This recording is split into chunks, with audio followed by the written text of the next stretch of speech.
Hello students, अभी हम आप लोगों को केमिस्ट्री में 12th का फर्स्ट चैप्टर सॉलिड स्टेट में सिंपल क्यूबिक यूनिट सेल के बारे में बताने जा रहा हूं। सॉलिड स्टेट में हम लोगों का पढ़ना है यूनिट सेल जो 3 प्रकार के होते हैं। पहला में है सिंपल क्यूबिक यूनिट सेल, और दूसरा में है body centre cubic unit cell, और तीसरा में है face centre cubic unit cell. तो हम लोग आज पढ़ेंगे सिंपल क्यूबिक यूनिट सेल के बारे में। मतलब सिंपल यूनिट सेल के बारे में हम लोग को क्या क्या जानना बहुत ज़रूरी है। तो चलिए स्टार्ट करते हैं, और जानना भी और इसको समझना भी बहुत ज़रूरी है। तो चलिए स्टार्ट करते हैं यहाँ पर ही। तो सबसे पहले हम लोग परिभाषा इसका समझते हैं कि परिभाषा क्या होता है। तो यहाँ पर हम लिखे हैं सिंपल क्यूबिक यूनिट सेल। इसका हिंदी में हम लिखे हैं सरल घन इकाई सेल या सरल घनाकार इकाई cell.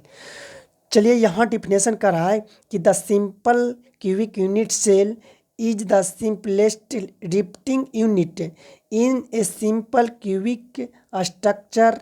Each corner of the unit cell is defined by a lattice point at which an atom ion molecules can be found in the crystal। तो इसका मतलब ये हुआ कि सिंपल क्यूबिक यूनिट सेल उसको बोलते हैं जिसमें क्यू है और उसके कॉर्नर जो है वो लैटिस पॉइंट है। जैसे देखिए यहाँ पर हमें एक स्ट्रक्चर दिए हैं, जैसे क्यू तो सुने होंगे, जैसे आप देखे होंगे लिड्डो का पासा, जिसको हिंदी में कहते हैं लिड्डो का गोटी जो होता है, उसका जो शेप होता है वो क्यू का जैसा होता है। यानी यहाँ पर जो हम लोग अभी जो अध्ययन कर रहे हैं, यानी जो अभी हम लोग जो पढ़ाई कर रहे हैं वो क्यूब के बारे में बात कर रहे हैं। तो देखिए यहाँ पर हम दिखाए हैं, यहाँ पर इसका जो लंबाई चौड़ाई ऊंचाई जो कह सकते हैं, यहाँ पर ये जो सब बराबर होता है। यानी ए किनारा और हाइट जो है वो भी किनारा, और ए भी जो किनारा है, ए मतलब जो भी है एक्स वाई जेड का जो यहाँ पर अक्ष है, इसका जो लेंथ है वो सेम होगा। यहाँ पर देखिए, यहाँ जो किसी भी किनारा है यानी किसी भी एड्ज है उसका लेंथ हम लोग ए ले रहे हैं। तो चलिए हम लोग इसको बारे में सबसे पहले जानते हैं। तो सिंपल अगर यूनिट जो है मतलब आपका शेप कैसा है, तो क्यू का जैसा शेप है यूनिट सेल का, उसमें आपका जो सिंपल क्यूबिक यूनिट सेल का जो नाम देने जा रहे हैं, तो नाम को वो कैसे हम लोग पहचानेंगे कि सिंपल क्यूबिक यूनिट सेल है। तो देखिए इसमें क्या होता है कि एटम हम लोग रखते हैं, यानी जो यूनिट सेल है उसके अंदर हम लोग क्या करते हैं, एटम को अरेंज करते हैं यानी सजाते हैं। तो यहाँ पर ही जो सजाने का जो मतलब जो आइटम हम लोग यहाँ पर ही रख पाएंगे, यानी जहाँ आइटम रखने का जो स्थान है ओनली इसका कॉर्नर है, यानी कॉर्नर पे ही हम लोग आइटम को प्रेजेंट कर सकते हैं। तो यहाँ देखिए जब हम लोग क्यूब के अंदर आइटम को सिर्फ उसका कॉर्नर पे ही प्रेजेंट करते हैं, तो ऐसा यूनिट सेल को हम लोग बोलते हैं सिंपल क्यूबिक यूनिट सेल। जैसे देखिए यहाँ, अच्छा एक बात और बता दें, सिंपल क्यूबिक यूनिट सेल जो होता है इसमें जो फेस होता है 6 होता है। जैसे देखिए यहाँ पर फेस दिखा रहे हैं, यहाँ पर फेस है, 1 फेस नीचे में है, एक फेस देखिए ऊपर में है, इधर में है, एक फेस इधर में देखिए यहाँ पर ही बन रहा है, और एक फेस यहाँ पर ही इस प्रकार से बन रहा है, और एक फेस आपको इस प्रकार से बन रहा, और एक फेस यहाँ से इस प्रकार। यानी फेस जो होता है 6 होता है, ईड जो 12 होता है, जिससे देखिए 1 2 3 4 5 6 7 8 9 10 11 12, यानी 12 6 होता है। कॉर्नर आपको जो होता है 8 होता है, 1 2 3 4 5 6 7 8, यहाँ पर एक कॉर्नर जो है आपको 8 है। जैसे फिर से हम यहाँ पर गिन लेते हैं 1 2 3 4 5 6 7 8, तो यहाँ पर ही 8 कॉर्नर होता है। तो हम लोग को सिंपल क्यूबिक यूनिट सेल का जो परिभाषा है कि ऐसा इस प्रकार से क्यूबिक होगा जो बहुत होगा, बशर्ते उसका जो लैटिस पॉइंट होगा ओनली कॉर्नर होगा। कॉर्नर पे हम लोग एटम को रख सकते हैं, दिखा सकते हैं, एटम आयन या तो मॉलिक्यूल्स। तो चलिए यहाँ पर हम लोग दिखाए हैं। जैसे देखिए सेकंड फिगर में आप लोग को हम साफ साफ यहाँ पर ही बताए हैं कि यहाँ पर जो कॉर्नर है उस पर क्या किए हैं, हम आइटम को दिखाए हैं। यहाँ पर जो आइटम जो हम लोग रखे हुए हैं, यानी आइटम को हम लोग कॉर्नर के ऊपर प्रेजेंट किए हैं। यानी यहाँ पर देखिए 1 2 3 4 5 6 7 8, यानी यूनिट सेल के अंदर ओनली कॉर्नर पे आइटम प्रेजेंट रहेगा, वो ऐसा यूनिट सेल को नाम देंगे सिंपल क्यूबिक यूनिट सेल। तो इसमें आप लोग को जानना है कि इसमें जो आइटम होता है उसका रेडियस कितना होता है, उसका वॉल्यूम कितना होता है, उसका कोऑर्डिनेशन नंबर कितना होता है, उसका पैकिंग फ्रैक्शन कितना होता है, उसका वॉइड स्पेस कितना होता है। तो अभी हम लोग ये सब के बारे में जानेंगे। तो चलिए स्टार्ट करते हैं। तो सबसे पहले बताते हैं कि सिंपल क्यूबिक यूनिट सेल जो ये देख रहे हैं, ये एक यूनिट सेल नहीं होता है। वास्तव में बहुत सारा यूनिट सेल ऐसा है इस प्रकार से, जिसमें से हम लोग पढ़ रहे हैं सिर्फ एक यूनिट सेल के बारे में पढ़ रहे हैं। मतलब यहाँ पर ही आपको बताते हैं कि इसका चौबगल, मतलब इधर में ऊपर नीचे चौबगल इस प्रकार से इतना ही बड़ा बड़ा यूनिट सेल रखा हुआ है। तो हम लोग को सबसे पहले इस बात को समझना होगा कि इसका जो कॉर्नर है, अगर ऐसा बहुत सारा यूनिट सेल के बीच में है तो इसका जो कोई भी कॉर्नर है वो कितना यूनिट सेल के कॉर्नर से टच करेगा, यानी कितना यूनिट सेल का जो कॉर्नर होगा वन बिंदु यानी 1 पॉइंट पे, मतलब ये कॉर्नर पे कितना सारा यूनिट सेल टच करेगा, यानी एक कॉर्नर जो इसका है इस कॉर्नर पे कितना सारा यूनिट सेल का कॉर्नर टच करेगा।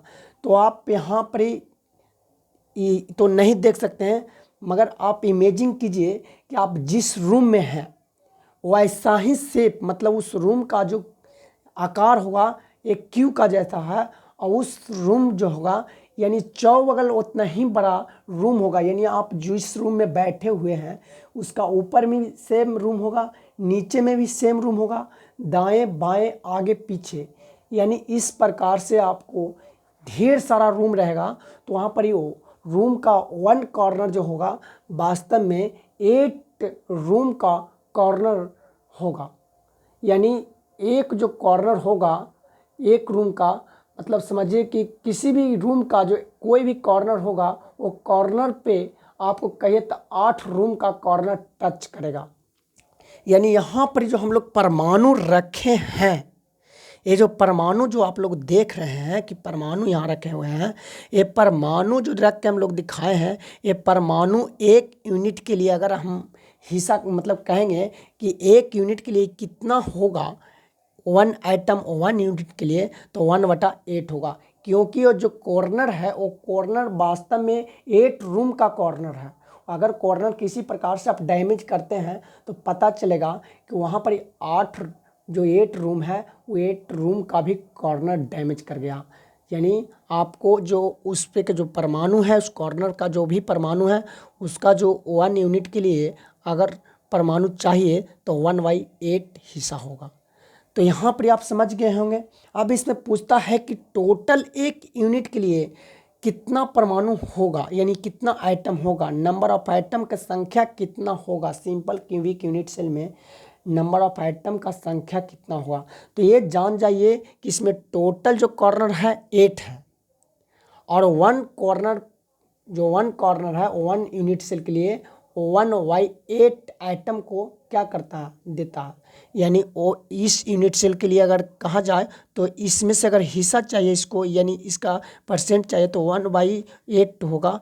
यहाँ पर भी इस यूनिट सेल के लिए 1/8 जो हिस्सा मिलेगा इसको, यहाँ पर भी 1/8, यहाँ पर भी 1/8, यहाँ पर भी 1/8, यहाँ पर इसे भी 1/8 ले सकते हैं, यहाँ पर यानी कोई भी कॉर्नर है उसका जो आइटम है उस यानी जिस यूनिट सेल के लिए आप काम कर रहे हैं उसका 1/8 होगा। इसलिए आप वहाँ जो भी कॉर्नर है उसका जो भी आइटम है एक यूनिट सेल का वो आप आराम से निकाल सकते हैं। जैसे देखिए, चाहे इसको हम लोग बोलते हैं सिंपल क्यूबिक यूनिट सेल, इसको परमिटिव भी बोलते हैं। तो इसमें नंबर ऑफ आइटम निकाला है। देखिए नंबर ऑफ आइटम कैसे निकाला है, n = लिखे number of item in unit cell, यानी n। देखिए यहाँ पर हम लोग को आइटम का जो संख्या है 1 यूनिट सेल में, यानी unit simple cubic unit cell के अंदर, वो देखिए कैसे हम लोग निकाल रहे हैं। तो यहाँ पर टोटल जो कॉर्नर है कितना है, 8 है, और 1 कॉर्नर का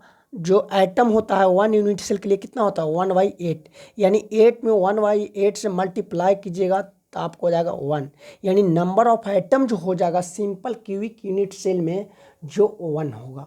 अगर आपसे कोई पूछता है कि number of atom in unit cell या तो ऑफ यूनिट सेल का क्या होता है, तो आप उसका आंसर दे सकते हैं कि 1 हो जाएगा। तो यहाँ पर ही इसका एटम का संख्या निकाल लिए हैं। चलिए आगे देखते हैं। इसमें आपको रेडियस निकालना रहता है, इसमें जो भी वॉल्यूम है उसका, जो भी आइटम है उसका वॉल्यूम निकालने पड़ता है। तो चलिए हम लोग देखते हैं आगे। तो आगे हम लोग को पढ़ना है कि इसमें जो एटम प्रेजेंट है, यानी सिंपल क्यूबिक यूनिट सेल के अंदर जो एटम प्रेजेंट है उसका रेडियस क्या होता है। तो आपको बता देते हैं कि ये जो 8 कॉर्नर है सिंपल क्यूबिक यूनिट सेल के अंदर, जो 8 कॉर्नर है उसमें जो एटम प्रेजेंट रहता है, यानी कॉर्नर पे जो एटम प्रेजेंट रहता है वास्तव में इतना बड़ा रहता है कि वो 1 कॉर्नर का एटम एक दूसरे कॉर्नर का एटम से टच करते रहता है। मतलब देखिए यहाँ पर हम किसी एक किनारा यानी किसी एक एड्ज को निकाल लिए, और उस एड्ज में देखिए कि मान लेते हैं यहाँ कॉर्नर होगा, इस कॉर्नर का ये जो जो एटम है वो इस प्रकार से दिखाए हैं। यहाँ पर भी यहाँ जो एटम है दूसरा कॉर्नर का उसको इस प्रकार दिखाए हैं, ये टच करते रहता है। अच्छा, ये होता है स्फेयर की तरह, ये जो होता है स्फेयर का शेप का जैसा होता है, यानी गोला का जैसा होता है। तो यहाँ पर ही देख सकते हैं कि यहाँ सेंटर है और यहाँ क्या है, इसका सरकमफेरेंस है। तो यहाँ पर ही आप इसको यहाँ से यहाँ जो डिस्टेंस होगा यहाँ आर ले सकते हैं आप, जो रेडियस होगा इस स्फेयर का रेडियस होगा। अब यहाँ देखिए यहाँ भी स्फेयर है, इसका भी रेडियस से होगा। अच्छा, किसी भी किनारा है उसका एड्ज हम लोग कितना लेते हैं, ए लेते हैं, यानी r + r = a, यानी 2r = a, यानी r = a/2। तो यानी आपका रेडियस अगर कोई आपसे पूछता है कि आप बताइए सिंपल क्यूबिक यूनिट सेल के अंदर जो एटम होता है उसका रेडियस क्या होता है, तो आप वहाँ पर आंसर बता सकते हैं a/2। आपसे पूछ सकता है कि a क्या है, तो ये एड्ज लेंथ है ऑफ यूनिट सेल, और a क्या है तो आप बताइए कि r क्या है, तो रेडियस ऑफ एटम है, radius of atom in unit cell या ऑफ यूनिट सेल। तो इस प्रकार से आप बता सकते हैं। चलिए आगे देखते हैं। यहाँ पर हम दिखाए हैं कि आर को रेडियस बोलते हैं। अच्छा, इसमें जो एटम है उसका वॉल्यूम पूछता है कि वॉल्यूम बताइए, वॉल्यूम क्या होता है। तो यहाँ पर ही हम बताने जा रहे हैं कि वॉल्यूम ऑफ एटम। तो सबसे पहले बताते हैं कि सिंपल क्यूबिक यूनिट सेल जो है उसके अंदर 1 एटम है, यानी 1 एटम है। एटम कैसा है, स्फेयर का जैसा, यानी यहाँ वॉल्यूम जो है ऑफ एटम जो है, यानी पहला तो कि वन एटम है, 1 एटम है कैसा है, स्फेयर का जैसा, यानी स्फेयर का जो वॉल्यूम होता है उससे मल्टीप्लाई कर देंगे 1 में। तो आपको यहाँ पर ही देख सकते हैं कि 1 को 1 छोड़ दिए, 4/3 पाई को पाई छोड़ दीजिए। यहाँ जो रेडियस है, रेडियस किसका डालेंगे, जो सिंपल क्यूबिक यूनिट सेल के अंदर जो एटम है, एटम का रेडियस है, उस रेडियस को क्या करेंगे, यहाँ पुट कर देंगे हम लोग। तो आइटम का जो रेडियस है वो a/2 है, यानी a/2 का क्यू हो गया। यानी फाइनली जो आपको वॉल्यूम ऑफ एटम निकल कर आएगा वो π/6 आएगा, π/6 आएगा। नेक्स्ट आगे देखिए, हम इसको बना दिए, इस प्रकार से घेर दिए हैं कि आप यहाँ पर याद रख सकते हैं कि अगर आपसे कोई पूछता है कि volume of atom of unit cell या इन यूनिट सेल बोल सकता है, तो आप बता सकते हैं π/6। आगे आप लोग को ये भी पूछ सकता है कि वॉल्यूम ऑफ यूनिट सेल क्या होता है। तो वॉल्यूम ऑफ यूनिट सेल मतलब जो आपका क्यू है उसका जो वॉल्यूम है वो पूछ देगा, यानी क्यू का आपको वॉल्यूम पूछ देता है।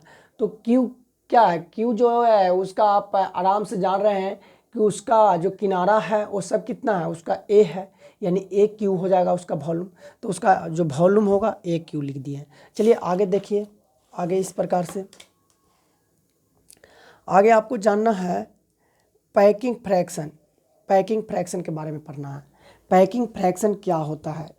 तो चलिए हम लोग पैकिंग फ्रैक्शन देखते हैं। तो पैकिंग फ्रैक्शन होता है मतलब यूनिट सेल के अंदर आइटम के द्वारा जो स्पेस है वो मतलब क्या होता है, पैक हो जाता है, उसी को बोलते हैं पैकिंग फ्रैक्शन। कि पैकिंग फ्रैक्शन कितना है, और जो मतलब इम्प्टी रहता है, जो खाली रहता है, वॉइड रहता है, उसको बोलते हैं वॉइड स्पेस। कितना स्पेस उसमें का जो है बच गया है, यानी कितना स्पेस जो है मतलब वॉइड है, और कितना जो है पैक हो चुका है। तो चलिए पैकिंग फ्रैक्शन पहले हम लोग पढ़ते हैं। तो पैकिंग फ्रैक्शन का फॉर्मूला होता है वॉल्यूम ऑफ आइटम बटा volume of unit cell multiply 1000। यानी पैकिंग फ्रैक्शन को जब निकालना होगा आपको, तो ऊपर में वॉल्यूम ऑफ आइटम रखना होगा, नीचे में आपको volume of unit cell. Volume of unit cell इसीलिए बोलना होगा कि जो यूनिट सेल का जो वॉल्यूम है उसी के अंदर ये आइटम उपस्थित है। यानी जगह जो स्पेस जो ये पैक कर रहा है वो किसके अंदर है, सिंपल क्यूबिक यूनिट सेल के अंदर जो स्पेस है मतलब पैक कर रहा, उसी को हम लोग पैकिंग फ्रैक्शन कर रहे हैं। तो यहाँ देखिए इसको निकालने के लिए volume of item by volume of unit cell किए हैं, मल्टीप्लाई 100। इस तरीक़ा से हम लोग परसेंट में बताने जा रहे हैं। तो चलिए यहाँ से हम इसको कैलकुलेशन करते हैं।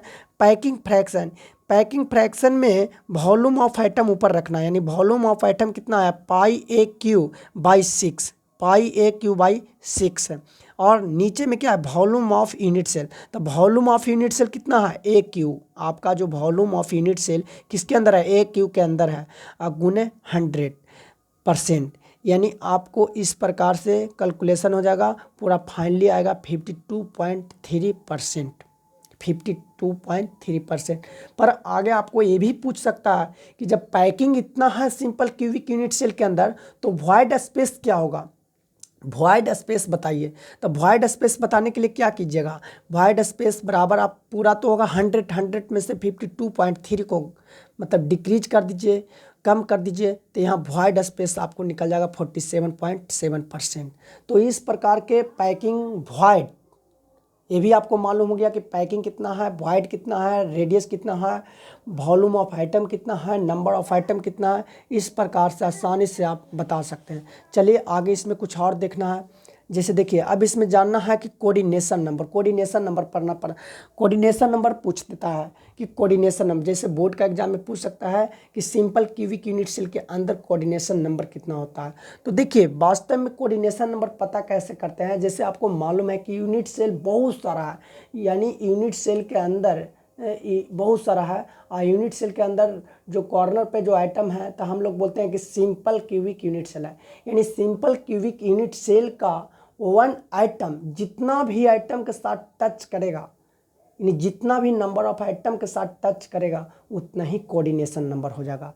यानी आप सोचिए कि आप जिस रूम में बैठे हुए हैं वहाँ पर ही वो जो रूम का जो कॉर्नर होगा 8 होगा, उस कॉर्नर यानी जो 8 है, तो वहाँ के किसी एक कॉर्नर को आप लीजिए, और उस कॉर्नर से सोचिए कि यहाँ जो एक कॉर्नर का आइटम एक दूसरे कॉर्नर के आइटम से टच कर रहा है, तो पता चलेगा कि किसी एक कॉर्नर है, यानी आपको चौबगल भी रूम है, यानी रूम जो है आपको सेम आकार का, जो रूम में आप बैठे हुए हैं वो क्यू का जैसा है, और सही आकार का आपको चौबगल रूम है, यानी ऊपर नीचे दाएं बाएं आगे पीछे आपको चौबगल रूम है। तो आपको किसी मतलब एक आइटम को देखिए कि किसी एक आइटम के चौबगल कितना सारा आइटम टच कर रहा है, तो पता चलेगा कि 6 है। टोटल जो नंबर एक आइटम को टच करेगा वो 6 करेगा, उतना ही उसका कोऑर्डिनेशन नंबर हो जाएगा। यानी आपको 8 कॉर्नर में से किसी कॉर्नर को देखिए, और उस कॉर्नर को चौबगल का जो कॉर्नर है उस कॉर्नर का आइटम है उससे टच कराइएगा, तो पता चलेगा कि 6 कॉर्नर का जो आइटम है 1 कॉर्नर का आइटम से टच करता है, तो वही उसका कोऑर्डिनेशन नंबर हो गया। तो चलिए आप सिंपल क्यूबिक यूनिट सेल के बारे में पढ़ लिए हैं। तो आगे इसमें आपको पूछ सकता है तो कॉर्नर कितना होता है 8, फेस कितना होता है 6, एज कितना होता है आपको 12, नंबर ऑफ आइटम कितना होता है तो 1, आपको रेडियस कितना होता है a/2, वॉल्यूम ऑफ आइटम कितना होता है π/6, ये वॉल्यूम ऑफ क्यूबिक कितना होता है तो a/q, फेस पैकिंग फ्रैक्शन कितना होता है 52.3, वॉइड स्पेस 47.7%, कोऑर्डिनेशन नंबर 6। तो इस प्रकार आप आसानी से सिंपल क्यूबिक यूनिट सेल के बारे में सीख लिए होंगे। तो इसको अगर आपको कोई दिक्कत होगा तो एक बार वीडियो को आराम से देखिएगा। और सिंपल क्यूबिक यूनिट सेल बहुत ईजी है, इसमें कुछ नहीं है। इस प्रकार से आप सिंपल क्यूबिक यूनिट सेल के बारे में जान गए हो। अगर वीडियो अच्छा लगेगा, इससे कुछ आपको सीख मिलेगा, तो आप बहुत जल्दी हमको बोलिएगा। आप लोग को इसी प्रकार body centre cubic unit cell के बारे में बताएंगे और उसी प्रकार face centre cubic unit cell के बारे में बताएंगे। और एक और पढ़ना है अलग से, यानी क्यूबिक क्लोजेज पैकिंग जो होता है उसके बारे में भी बताना है, एक हेक्सागोनल के बारे में बताना है। तो आप लोग को अगर वीडियो अच्छा लगेगा तो इसको सब्सक्राइब कीजिएगा। तो चलिए हम आज यहीं तक छोड़ते हैं।